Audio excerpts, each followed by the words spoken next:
mix of 55 cases. So this is case 1, 60-year-old female. She had right knee pain and deformity almost 20 years and difficulty in walking, and she had valgus deformity. So you can, on the pre-op X-ray, you can just, there is the lateral joint line has been decreased, the osteophytes. On the lateral X-ray, there is a hypoplastic medial condyle, and this is her pre-op scanogram. We can see the valgus deformity. Along with the valgus deformity, she had a recurvatum as well. So this is her video. So while walking pre-operatively, she has the posterior medial thrust, and you can see she is not able to walk without the support. So this was her pre-op. So after bone morphing and after this thing, she had 16 degree of recurvatum and almost 22 degree of the valgus deformity. So as I said, this is the very busy slide which you have to all the esteemed faculties and they're telling you have to spend a lot of time on this screen. So distal lateral femoral resection was kept almost 0 mm in this, and like Theo sir said, you have to cheat if you want to cheat on the keep the varus on the 1 degree on the femoral side. And on the medial side, like this is the valgus knee, on the medial side I pretty much balancing flexion as well as extension.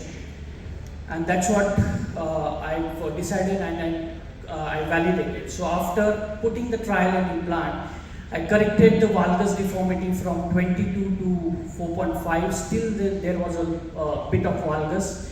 So there is some philosophy you can accept up to 3 to 5 degree, but still, then I later decided to do for the soft tissue release in the form of lateral capsule and the pie casting of the DFL.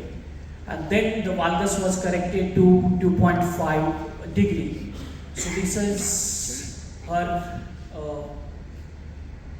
the knee is pretty much balanced on full extension. You can see the recurvatum is got corrected and the full flexion, the patellar tracking is good. On the screen you can see the flexion and the extension. The knee range of motion is pretty balanced in all range of like 30, 60, 90 and full flexion of 120 degree. So this is her post-op X-ray. This is the scanogram at 6 weeks. This is her walking video when she came for stitch removal.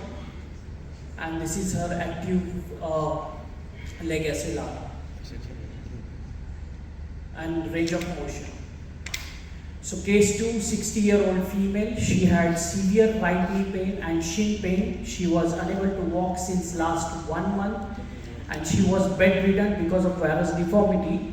And along with the varus deformity, if you can notice, there is a tibial stress fracture at the metaphyseal-diaphyseal junction. So after bone morphing, she had 19 degree of varus along with the stress fracture on the tibial side. So what we've decided again to do the balancing mainly on the, you have to match when there is a severe, just forget about the medial side and the balance on the lateral side, both in flexion and extension, bit lax in extension and tight in flexion. And then what we've decided, so tibial in this case particularly, she had a varus, she had a tibial stress fracture, so tibial pins were adjusted as per the stress fracture, and after trial component, Navy tracker pins were removed, and then the tibial preparation for long stem was done.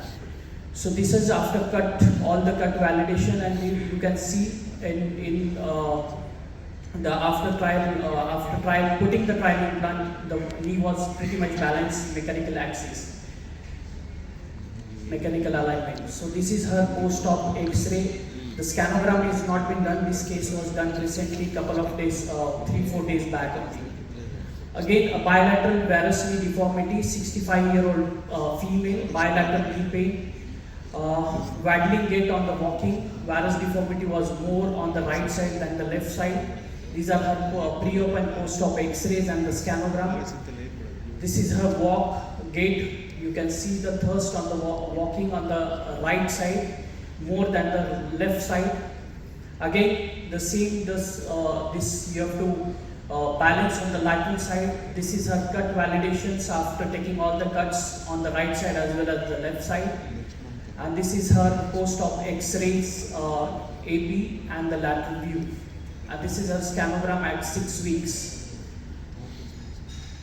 This is her gait at 6 weeks.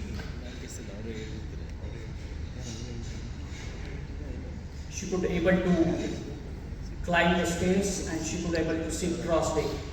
So what I have observed with this initial curve of Rosa Robotics, 55 cases. So learning curve, I took it for 5 cases initial. All cases were like image less robotics. Tourniquet time has been reduced from 90 minutes to 45 minutes. But this point, like 6 weeks functional results are much better than the conventional TKR what I've seen with this robotics. And the coronal as well as sagittal plane accuracy is equally better. I didn't get any pin track complication. So what I feel is Rosa Robotics is surgeon centered. It's highly accurate, it is efficient, and it gives reproducible result. So this is really Dr. Theo, what Pradeep Bhosle sir said, you follow the philosophy. So this is with Dr. Theo in 2015 when I was his fellow. And this is again with 2022 with After Robotics. So I thank you very much for giving me an opportunity. Thank you, Dr. Maybe you can join